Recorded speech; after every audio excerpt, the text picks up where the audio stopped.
일터 미드라시. 나중에 온 이 사람에게도. 해마다 늦여름 포도가 제맛을 알리며 익어갈 즈음이면 갈릴리 가나로 들어오는 길목에는 늘 달큰한 냄새가 감돌았다. 햇볕에 데워진 돌담 사이로 진한 포도향이 스쳤고 층층이 언덕을 따라 이어진 포도밭엔 알알이 맺힌 포도들이 팽팽하게 연걸어 있었다. 가나 사람들은 그 넓은 포도밭이 요하난의 소유임을 모르는 이가 없었다. 갈릴리 산지의 가나는 경사가 심한 구릉지였다. 언덕이 켜켜이 펼쳐진 이곳은 포도나무가 뿌리 내리기에 더없이 좋은 땅이었다. 돌이 잔뜩 박힌 척박한 흙이 오히려 포도나무 뿌리를 깊숙이 파고들게 했고 물 빠짐도 좋아 포도뿌리가 쉽게 썩지 않았다. 여름 내내 쨍쨍 내리쬐는 햇볕에 포도알은 점점 살이 올라 통통해지고 밤이 되면 기온이 뚝 떨어져 튼실하게 익어갔다. 농부들은 경사진 언덕에 돌을 쌓아 계단식 밭을 만들었고 차가운 겨울비에도 흙이 쓸려 내려가지 않도록 돌담을 단단하게 올렸다. 그 돌담마다 요한한 가문이 3대에 걸쳐 이 산지와 맞서온 시간이 고스란히 배어 있었다. 곳곳에 가시덤불은 여우의 접근을 막으려 엉켜 있었고 밭 가장자리마다 돌담이 둘러져 있었으며 언덕 꼭대기엔 조그만 망대도 하나씩 서 있었다. 포도가 익을 무렵이면 종들은 교대로 그 망대에 올라 밤을 지새웠다. 요하나는 가나에서도 손꼽히는 분홍이었다. 대대로 포도원 일을 이어받아 밭을 넓혀서 조상들이 일군 작은 밭이 이제는 가나 산지 여러 언덕을 뒤덮게 되었다. 그는 단순히 땅만 일구는 농부와는 달랐다. 포도원을 넉넉한 마음으로 이끌었고 집안에는 30명이 넘는 종들이 일했지만 수확철만 되면 언제나 품꾼을 더 모았다. 그런데 그 품꾼들 중에는 한눈에 봐도 일할 체력이 부족해 보이는 이들이 자주 섞여 있었다. 과부, 다리 저는 사람, 멀리에서 온 낯선 이방인, 심지어 원한다면 길 가던 나그네조차 포도 수확 축제에 함께할 수 있었다. 구약 성경 룻기에 나오는 보아스처럼 그는 소외된 이들을 외면하지 않았다. 그래서 마을 사람들은 요하난을 가나의 보아스라 부르곤 했다. 요하난의 집에는 늘 종 30여 명이 분주하게 오갔다.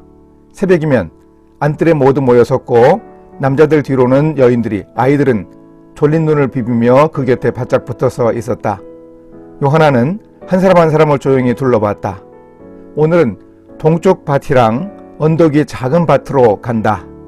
그의 말은 언제나 간결했지만 그 한마디에 하루의 순서와 질서가 모두 담겨 있었다. 요하난은 큰 소리로 재촉하지 않았고 부족한 점을 굳이 지적하거나 서두르라는 말도 없었다. 능숙한 일솜씨를 특별히 치켜 세우지도 또 서툰 일에 야단치지도 않았다. 그러니 오히려 종들은 요하난의 뜻을 거스르는 일이 더 어려웠다. 수확이 가까우면 요하난은 마을 어귀로 나가곤 했다. 해가 막 언덕 너머로 떠오를 무렵이면 하루 일거리를 기대하는 사람들이 삼삼오오 모였다. 나사렛에서 온 떠돌이, 허리 펴기 힘든 노인, 남편을 잃은 여인들도 섞여 있었다. 그 중에는 바구니조차 들기 힘들 만큼 지친 이들도 보였다. 이 광경을 곁에서 본 청지기 엘가나는 늘 미간을 찌푸렸다. 주인님, 저 사람들은 제대로 버티지도 못합니다. 차라리 젊은 사람 몇 명만 뽑으시지요. 요하나는 청지기의 말을 끝까지 듣지 않고 천천히 그들 가까이 다가가 말했다. 포도가 아주 잘 익고 있소. 손이 많을수록 내겐 더 좋소. 올해도 포도 수확 첫날이 지나고 저녁이 되자 엘가나가 주인을 다시 찾았다. 주인님, 집안 종만 해도 30명이나 됩니다. 그들이 밭에 힘든 일은 다 했지요. 그런데 굳이 외부인들까지, 그것도 제대로 일 못하는 이들, 시력 흐린 노인들, 멀리 시돈에서 온 외국인 청년, 나사렛에서 온 이주민까지 이 사람들로 뭘 바라시나요? 포도알만 축내고 품삯만 받아가지 않겠습니까? 작년에도 과부 마리아가 아이 넷을 데리고 와서는 하루 종일 포도만 따먹었다는 소문이 자자했어요. 종들 사이에 불평이 끊이지 않습니다. 이건 아무래도 공평하지 못한 처사라는군요. 요하난이 껄껄 웃음을 터뜨렸다.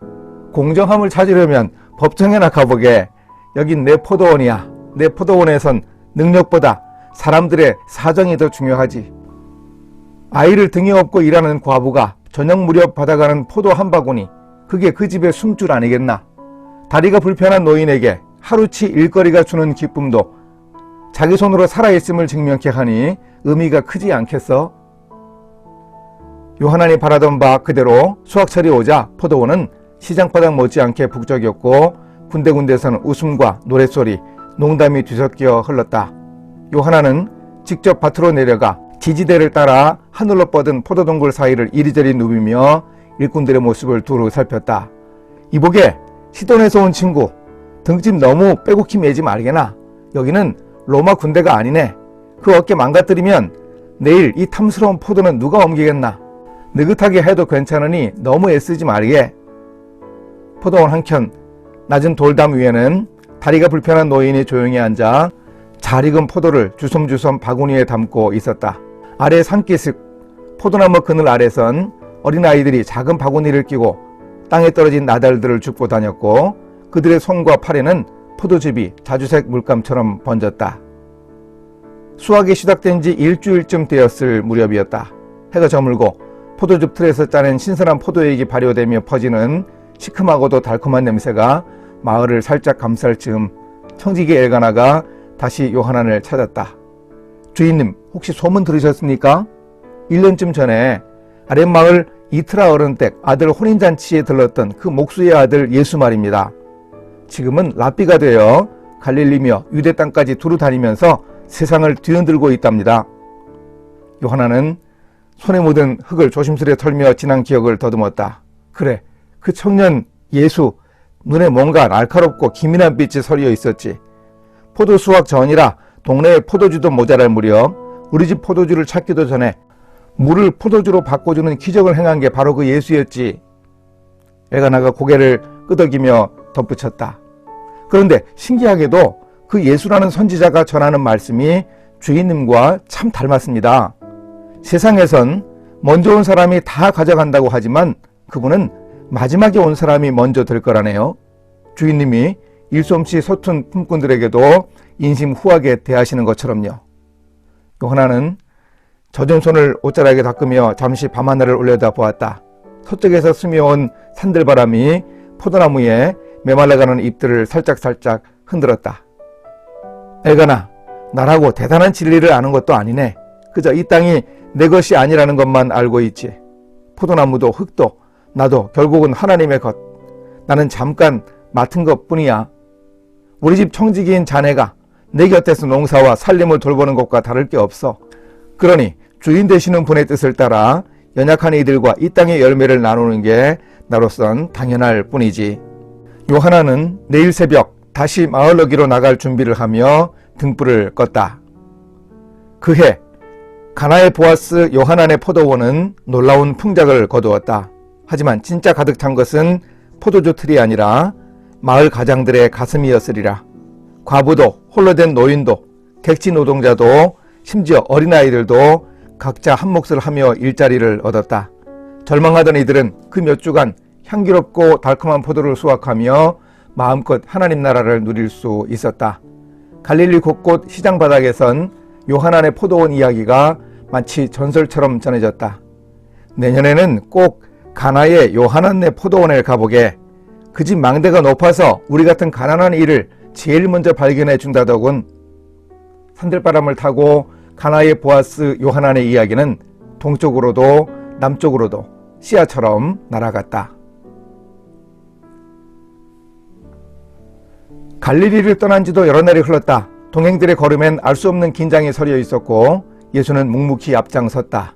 제자들은 한마디 말도 없이 그 뒤를 따랐다. 이번 여정이 어느 해 명절마다 오가던 순례와는 다르다는 걸 그들 모두 어렴풋이 느끼고 있었다. 요단강 건너편 베레와 저녁 하늘이 붉게 물들어갈 무렵 그 순간 푸른 그림자를 뚫고 한 청년이 달려왔다. 그의 옷차림은 깔끔했고 손가락에 낀 인장 반지가 석양에 번쩍였다. 한눈에 알아볼 만큼 귀하게 자란 듯했고 발걸음엔 주저함이 없었다. 청년의 이름은 엘르아살. 젊은 나이지만 관원 자리에 올랐고 예루살렘 근교에 대지와 창고 많은 종들을 거느린 가문의 주인이었다. 부친이 세상을 떠난 후 엘르아살 스스로 그 많은 재산을 굳건히 일궈냈다. 그가 숨을 몰아쉬며 예수 앞에 무릎을 꿇었다. 눈동자가 흔들렸다. 선한 선생님, 마침내 그가 입을 열었다. 영생을 얻으려면 무엇을 해야 합니까? 저는 어려서부터 계명을 모두 지켰습니다. 살인하지 말라, 간음하지 말라, 도둑질하지 말라, 거짓 증언하지 말라, 부모를 공경하라, 이웃을 사랑하라 말씀하신 것들을 다 지켰습니다. 그런데도 마음 한구석이 늘 불안합니다. 더 해야 할 일이 있나요? 예수의 시선이 그를 가만히 끌어안았다. 젊은이의 얼굴 어딘가에 어린아이 같은 순수함과 동시에 짙은 두려움이 어른거렸다. 자랑하려는 마음이 아니라 묶여있는 영혼이 자신을 풀어달라고 애원한다는 걸 예수는 알아챘다. 사랑이 깃든 눈빛으로 예수는 조용히 말했다. 왜 나를 선하다고 하느냐? 선하신 분은 오직 한 분 하나님 뿐이시다. 내가 계명을 지켰다니 좋다. 하지만 아직 한 가지가 부족하다. 온전해지려거든 내 소유를 모두 팔아 가난한 사람들에게 나누어 주어라. 그러면 하늘의 보화가 쌓이게 될 것이다. 그리고 돌아와 나를 따르라. 청년의 얼굴이 흑빛으로 바뀌었다. 떨리는 손끝, 흔들리는 동공, 그리고 머릿속에 스치는 땅과 포도원, 창고와 종들, 그 모든 것이 지탱해온 자신의 삶이었다. 그의 눈엔 슬픔이 가득 고였다. 엘라살은 침묵했다. 결국 그는 천천히 돌아서 황토먼지 있는 길 너머로 사라졌다. 발걸음마다 망설임이 무겁게 내려앉았다. 예수는 한참 동안 그 뒷모습을 바라보았다. 등지고 떠나는 이의 그림자엔 말없이 남겨진 질문이 슬며시 얹혔다. 예수의 마음 한구석에도 질문이 뱅뱅 맴돌았다. 왜 이 생명의 길은 이렇게 좁은가? 왜 하늘로 닿는 문은 이리 자주 닫힐까? 침묵이 길어지자 제자들 사이에서 작은 웅성거림이 일어났다. 예수는 그들을 둘러보았다. 그의 눈가엔 짙은 피곤이 어려 있었다. 지금 이들에게 무엇을 어떻게 설명해야 할까? 부자가 하늘나라에 들어가기 어렵다는 걸 어떻게 알려줄까? 십자가의 시간이 바짝 다가왔는데 여전히 이들은 땅의 보상을 꿈꾼다. 예수는 쓸쓸하게 숨을 들이켰다. 그리고 말했다. 부자가 하나님 나라에 들어가는 일이 얼마나 어려운지, 낙타가 바늘귀로 드나드는 게 차라리 쉽다는 비유로. 제자들은 놀라 웅성거렸다. 야고보는 혼잣말처럼 중얼댔다. 부자가 안 된다면 누가 구원받을 수 있을까요? 뒤이어 요한이 물었다. 주님, 그렇다면 저희는 어떻게 되는 겁니까? 예수의 가슴이 더 무거워졌다. 하지만 이미 기다렸다는 듯 그는 차분하게 입을 열었다. 사람의 힘으로는 불가능하지만 하나님께는 모든 것이 가능하다. 그때 베드로가 나섰다. 그는 언제나 맨 먼저 말하곤 했다. 업으로 일했던 거친 손등엔 아직도 물비늘이 아른거렸고 속마음엔 잃고 싶지 않은 무엇인가 맴돌았다. 따져 묻듯 베드로가 예수를 바라보며 물었다. 주님, 저희는 모든 걸 버리고 주님을 따랐습니다. 그렇다면 저희는 무엇을 얻을 수 있습니까? 예수는 말없이 베드로를 바라봤다. 속으로 생각했다. 이것이 두 번째 질문이구나. 하나는 가진 것을 놓지 못하는 자의 물음, 다른 하나는 다 버리고 따른 자의 물음. 정작 둘 다 무언가의 보상을 바란다. 그러나 하나님 나라는 그런 거래로 얻을 수 있는 것이 아니다. 먼저 하나님의 나라와 그분의 의를 구해야 한다. 베드로야. 예수의 목소리는 부드러웠다. 그 속엔 따스한 온기가 배어 있었다. 모든 것을 버리고 나를 따르는 자는 결코 헛되지 않다. 인자가 영광의 보좌에 앉을 때 너희 열둘도 보좌에 앉아 이스라엘 12지파를 심판하게 된다. 예수는 마치 오래전 선지자들처럼 눈앞에 펼쳐진 산 너머 또 다시 그 너머 산을 가리켰다. 예언의 메아리처럼 세상의 끝과 그 뒤에 오는 복, 장차 다가올 하나님의 나라를 이야기했다. 제자들의 눈에는 빛이 어린다. 그러나 예수는 여기서 멈추지 않는다. 또 내 이름을 위하여 집이나 형제, 자매, 부모, 자식, 전토를 벌인 자마다 멸곱절을 받고 장래에 영생을 얻게 된다. 그리고는 중요한 말을 꼭 덧붙였다. 그러나 먼저 된 사람이 나중되고 나중된 자가 먼저 될 때가 많다. 예수의 말은 분명한 대답처럼 들리지만 아직 닫힌 문처럼 어딘가 풀리지 않는다. 제자들은 서로를 바라본다. 누가 먼저고 누가 나중일까? 조금 전 떠나간 부자 청년 엘르아살은 어디쯤 서 있는 것일까? 우리는 또 어디로 향하는가? 예수의 마음이 무거웠다. 3해 동안이나 곁에 있었던 베드로의 질문은 어쩐지 방금 떠나간 청년과 닮아 있었다.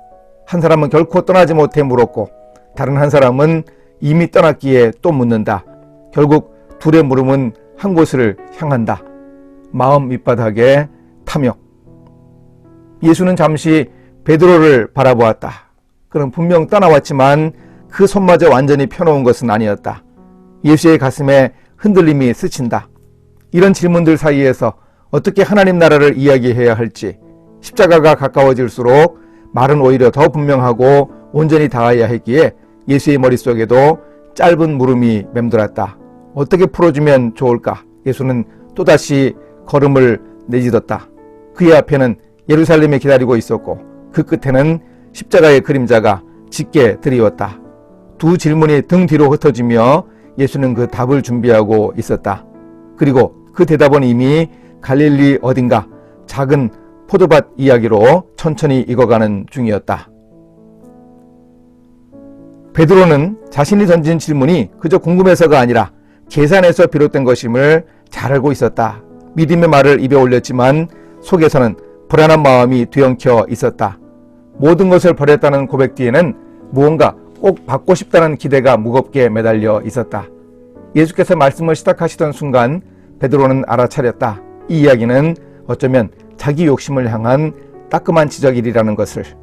천국은 마치 품꾼을 얻으려고 이른 아침에 포도원으로 나간 집주인과 같다. 예수의 이야기가 시작되자마자 베드로의 머릿속엔 익숙한 풍경이 펼쳐진다. 갈릴리 사람이라면 모르는 이가 없을 가나의 보아스, 요하난의 이야기. 그런데 예수의 입에서 흘러나오는 이야기는 조금씩 낯선 색으로 물들기 시작했다. 주인은 이른 새벽부터 시장으로 향했다. 그곳에는 오늘 하루를 살아내야 하는 사람들의 절박한 눈빛이 가득했다. 주인은 그들과 한 데나리온을 약속하고 포도원으로 보냈다.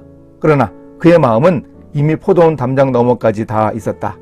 포도를 제때 따지 못하면 금세 물러지고 포도주는 맛이 변한다는 것을 잘 아는 주인이었다. 그는 또다시 제3시, 제6시, 제9시마다 꾸준히 광장으로 나가서 사람들을 데려왔다. 이제부터 예수의 비유 이야기는 요한한 이야기와 결이 달라지기 시작했다. 시간이 흘러 어느덧 제11시, 해는 벌써 지평선에 걸려 뒷모습을 길게 느린다. 이제 일할 수 있는 시간은 1시간 남짓뿐. 보통 이 시간쯤 포도원 주인이라면 더는 품꾼을 뽑지 않는다. 그런데도 그는 또다시 시장으로 나간다. 그곳에는 여전히 고개를 떨군 사람들이 서성이고 있었다. 세상에 가장 필요 없는 존재처럼 아무도 선택하지 않은 채로. 주인이 다가가 왜 이렇게 빈둥거리느냐고 묻자 그들은 단지 아무도 자신들을 써주지 않았다고 토로한다. 비명 같기도 한숨 같기도 한 목소리. 주인은 그들의 헛헛한 광주리보다 차갑게 식은 속을 더 먼저 바라본다. 너희도 포도원으로 들어가거라. 주인은 단 1시간의 일거리를 이유 삼아 그들을 불러들였다. 이 이야기는 베드로의 마음 어딘가를 깊게 건드리고 있었다. 주인이 찾아가 1시간 일할 품꾼들을 포도원으로 데려왔다는 예수님의 비유를 들을 때 베드로는 마음속 깊이 고개를 저었다. 이제 너무 늦었습니다. 지금 데려와서 무슨 소용이 있겠습니까? 그러나 예수는 마치 그 비효율마저 아끼는 듯 오히려 기뻐하는 얼굴이었다. 베드로는 이 비유가 요한안의 이야기에서 분명 나온 것이라 다시 한번 확신했다. 그런데 포도원 주인이 일을 마친 후 나중에 온 품꾼들에게 먼저 품삯을 주라고 했을 때 베드로는 이미 알고 있는 이야기와 너무도 다른 결의 서술에 가슴을 베었다. 그건 요한안의 포도원에서는 들어본 적 없는 상상도 못한 이야기 전개였다. 이미 알고 있는 이야기가 달라져서 더욱 충격이었다. 예상했던 대로 아침 일찍부터 일한 품꾼들 사이에서 불만이 터져나왔다. 먼저 와서 하루 종일 일한 우리가 더 받아야 하지 않습니까? 그 불평은 베드로에게 낯선 게 아니었다. 이미 여러 차례 스스로에게 던져온 질문이었다. 우리는 더 오래되었고 더 많은 걸 버렸으며 제일 먼저 발걸음을 내디뎠는데, 하지만 주인의 대답은 그런 계산을 단번에 허물고 말았다. 내 것을 내가 원하는 대로 쓰는 게 잘못이냐? 내가 너그럽다고 해서 내가 그것을 못마땅하게 여기느냐? 훗날에 존 러스킨이 고백했듯 이 비유의 핵심은 바로 나중에 온 일을 바라보는 주인의 따뜻한 시선에 있었다. 천국은 일한 시간을 꼼꼼히 재는 곳이 아니다. 오히려 하루 종일 일할 기회조차 얻지 못해 허기진 이들의 배를 먼저 걱정하는 그런 마음, 바로 그곳이 천국이다. 나중에 온 이들에게 주어진 한 데나리온은 노동의 대가라기보다 그들의 가족과 아이들에게 먹을 빵을 들려 퇴근할 수 있도록 건네준 주인의 선물이었다. 베드로는 자신도 모르게 멍해졌다. 지금껏 모든 걸 버리고 주를 따른 대가를 자랑스레 요구했던 자기 모습이 주인의 거저주는 은혜 앞에 얼마나 초라해졌는가. 사람들은 잘 몰랐지만 부자 청년 엘르아살도 사람들의 뒤편 가장자리에 서서 예수의 말씀을 듣고 있었다. 이미 자리를 떠난 듯 보였으나 그는 아직 완전히 놓아버리지는 못했다. 예수의 말씀은 그의 마음에 위험하게 파고들었기 때문이다. 지금까지 자신을 붙들어줬다고 믿었던 모든 기준들, 바로 계명, 성취, 의, 그 하나하나가 예수의 비유 앞에서 조용히 흔들리고 있었다. 포도원 주인이 곧 천국이라는 예수의 말 한마디에 자신이 어떤 사람인지 다시 생각할 수밖에 없었다. 그는 언제나 새벽부터 부름받아 일하는 사람이 되고자 애써왔다. 마지막에 들어오는 자가 아니라 언제나 준비되어 있고 스스로 정당한 자리에 있다고 믿고 싶었다. 그런데 이상하게 그의 마음이 머물던 곳은 포도원이 아니라 마을 장터였다. 왜 여기 서 있느냐라는 주인의 물음에 우리를 써줄 사람이 없었습니다 라는 그들의 대답이 엘르아살에게는 변명이 아니라 고백처럼 들렸다. 그는 스스로를 부를 수 없다는, 누군가 불러주지 않으면 한 걸음도 나아갈 수 없다는 사실을 애써 부인하며 살아왔다. 일이 끝나기 1시간 전 해질녘에도 주인이 또다시 품꾼을 불러나간다는 이야기, 그 장면은 엘르아살에게 논리가 아닌 위로로 다가왔다. 아직 끝이 아니구나. 아직 내게도 부르심이 남아있구나. 하지만 그만큼 두려움도 엄습했다. 그렇다면 내가 붙들고 온 모든 것은 무엇이 되는가? 나의 수고는 헛된 것인가? 품삯이 먼저 나중에 온 자들에게 주어지는 순간 엘르아살의 숨이 턱 막혔다. 그 은혜를 마음 한켠으로는 갈망했지만 그것이 너무 값없이 주어질까봐, 뭔가 부당하게 느껴질까봐 두려웠다. 바로 그때 다시 주인의 말이 귓가에 들렸다. 내가 내 것을 가지고 선한 일을 하는 게 어찌 잘못이냐. 엘르아살은 그제서야 처음으로 알아차렸다. 천국에 들어갈 자격은 입장권이 아니고 선하심이야말로 진짜 초대장이라는 사실을. 그는 여전히 결단하지 못했다. 하지만 예수의 포도원 품꾼 비유가 자신을 내쫓는 말씀이 아니라 오히려 기다리고 있다는 표지임을 분명히 느꼈다. 예수는 두 사람 모두를 바라보았다. 먼저 불려와 아직도 셈에 몰두하는 제자와 부르심 앞에서 주저하는 청년, 그 두 사람의 모습을 따뜻하게 지켜보았다. 그분은 어느 쪽도 포기하지 않았다. 이와 같이 먼저 된 자가 나중되고 나중된 자가 먼저 될 자가 많으니라. 그 말씀은 경고라기보다는 오히려 초대에 가까웠다. 천국은 줄을 세우는 자리가 아니라 마침내 모두를 불러 한자리에 앉히는 자리라는 깊고 너그러운 선언이었다. 예루살렘을 향해 오르는 길, 아직 여리고에도 닿지 않았건만 길은 점점 가팔라진다. 한낮 유대 광야의 뜨거운 숨결이 목구멍을 막지만 예수는 제자들만 따로 데리고 확고하게 발걸음을 옮긴다. 그는 벌써 3번째로 자기 죽음에 대해 말했다. 인자가 대제사장과 서기관들에게 넘겨질 것이고 조롱과 채찍질 끝에 십자가에 못 박혀 죽을 것이라는 서늘하면서도 피비린내 나는 예고였다. 그런데 그 길 위에서 제자들의 머릿속에는 전혀 딴 지도가 그려지고 있었다. 그들에게 예루살렘은 죽음의 골짜기가 아니라 승리의 왕좌가 들어설 곳이었다. 주님, 주의 나라가 오면 이 두 아들 중 하나는 우편에, 다른 하나는 좌편에 앉게 해주세요. 야고보와 요한의 어머니가 아들들을 앞세워 예수께 당당히 다가왔다. 그녀의 목소리엔 믿음보다 욕심 쪽이 짙게 배어 있었고 아들들의 눈빛에는 기대와 불안이 엉켜 숨겨지지 않았다. 예수는 조용히 그들을 바라보며 지금 이들이 걷고 있는 길과 자신이 가는 길이 얼마나 다른지 알려주어야만 했다. 너희가 지금 무엇을 구하는지 알지 못하는구나. 예수의 목소리는 온화했지만 단호했다. 그는 잔과 세례, 고난과 죽음에 관해 이야기했으나 제자들의 귀엔 여전히 다른 말만 크게 들렸다. 큰 자가 되고 싶은 욕망, 앞서려는 조급함, 먼저 뽑힐까 두려워하는 마음, 그리고 다른 제자들이 그 이야기를 듣고 분노했을 때 그 분노 역시 의로움보다 경쟁에서 밀릴지 모른다는 두려움이 뒤섞인 것이었다. 예수는 제자들을 불러 세웠다. 이방의 통치자들은 어떻게 위에 군림하고 큰 자들은 어떤 식으로 권력을 휘두르는지 이야기한다. 그리고 덧붙인다. 너희는 그들과 달라야 한다고.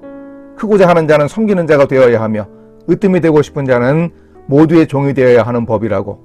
인자가 온 까닭은 섬김을 받으려 함이 아니라 도리어 섬기려고, 그리고 많은 사람을 위해 자기 생명을 대속물로 내주려는 것임을 잊지 말라고. 말씀은 바람처럼 길 위로 흩날렸다. 제자들은 그 소리를 들었으나 아직 온전히 붙들지는 못했다. 포도원 주인이 마지막에 온 일꾼을 먼저 챙기는 것처럼 하나님 나라의 질서는 세상의 서열과는 정반대다. 하지만 제자들의 눈은 여전히 예루살렘 왕자에 박혀 움직이지 않았다. 십자가는 여전히 그들에게 장애물일 뿐이었다. 여리고성을 막 벗어나던 즈음 길가에 주저앉아 구걸하던 두 시각장애인이 소동을 벌였다. 그중 바디메오는 앞을 보지 못해도 귀와 가슴으로 세상을 절실하게 느끼고 있었다. 그가 먼저 소리쳤다. 곁에 아론이 곧 따라 외쳤다. 주여, 다윗의 자손이시여, 우리를 불쌍히 여기소서. 주변 사람들은 그들의 입을 막으려 했다. 우선 다윗의 후손으로 오실 메시아가 반역으로 오인될까 걱정했다. 시끄러워 견디기 힘들기도 했다. 하지만 두 사람은 더 크게 소리쳤다. 바닥에 깔린 겉옷을 벗어던지고 바들바들 떨면서도 자리에서 일어섰다. 그러자 예수가 발걸음을 멈추고 그들을 불렀다. 내가 너희에게 무엇을 하여 주기를 원하느냐? 주여, 우리의 눈뜨기를 원합니다. 야고보와 요한은 보좌를 구했지만 바디메오와 아론은 빛을 구했다. 그들은 살아남기 위해 처음이자 마지막 소원을 걸었다. 예수는 조용히 그들을 바라보다가 손을 들어 그들의 눈을 만졌다. 짧은 정적이 흘렀고 그 사이에 바디메오의 세상이 열렸다. 그가 가장 먼저 본 것, 그것은 예루살렘을 향해 십자가의 그늘을 딛고 걷는 예수의 뒷모습이었다. 두 사람은 아무 망설임 없이 그의 뒤를 따랐다. 여리고를 빠져나가자 유대 산지의 좁은 오솔길, 자잘한 돌멩이들이 눈앞에 펼쳐졌다. 바디메오는 살면서 처음으로 두 눈으로 세상을 바라봤다.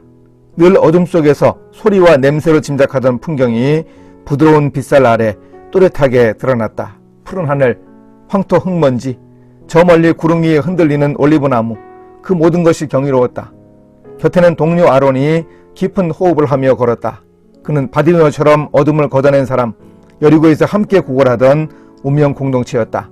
이제 둘은 예수 일행의 한 틈에 섞여 조용히 그 뒤를 따랐다. 제자들은 여전히 앞서면서 각자의 생각에 잠겼고 예수는 그들 사이를 묵묵히 걸어가고 있었다. 바디메오, 이 길이 이렇게 아름다울 줄이야.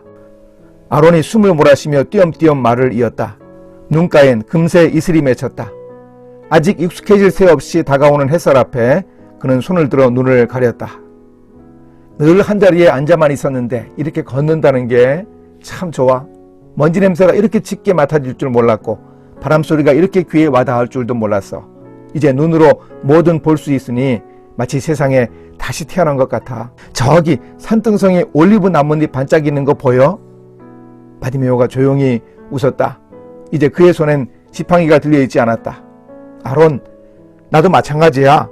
예전엔 캄캄한 어둠 속에서 그저 상상만 했지. 그런데 주님이 내 눈을 만지시던 순간 빛이 서서히 파고들었어. 보고 싶다고 대답하던 그때, 그건 내 심장이 간절히 외친 말이었지. 구걸하던 날들, 무심한 사람들의 꾸지람, 그 모든 게 다 옛일이 되어버렸어. 이제 우리도 예수님을 따라가잖아. 예루살렘에 이르자 도시의 소란한 웅성임이 둘의 눈과 귀와 마음을 사로잡았다. 사람들 사이로 외침이 터져나왔다. 호산나! 바디메오의 눈에 처음 마주한 광경이 펼쳐졌다. 나귀 위에 예수, 아이들의 높은 환호와 노랫소리. 그러나 그 환희의 시간은 길지 않았다. 며칠이 채 지나기도 전에 둘은 배신과 절망이 뒤섞인 밤을 맞이했다. 바디메오와 아론은 멀찌감치 떨어져 그 자리를 지켰다. 주님이 잡히시다니 믿을 수 없었다. 빌라도의 재판정, 매질 소리, 그리고 골고다로 향하는 무거운 발걸음, 마지막엔 십자가. 바디메오는 그 뒤를 묵묵히 따랐다. 십자가가 세워지던 언덕, 쏟아지는 예수의 피, 다 이루었다. 주님의 마지막 숨결까지 바디메오와 아론은 온몸으로 듣고 보았다.